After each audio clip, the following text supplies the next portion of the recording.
nashanga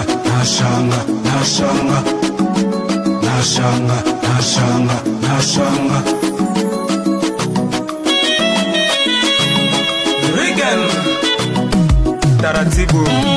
Unanipenda kweli sheri ama wango, mbona selewi mapenzi yetu?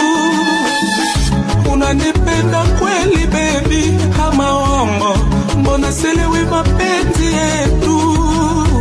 Ulikuwa ukitoka kazini sheri na kupokea kama mke mwema,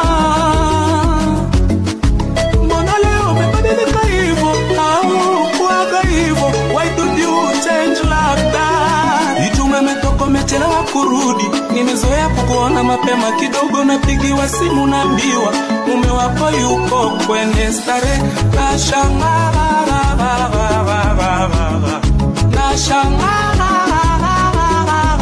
mapenzi na uwa, mapenzi na ogopesha.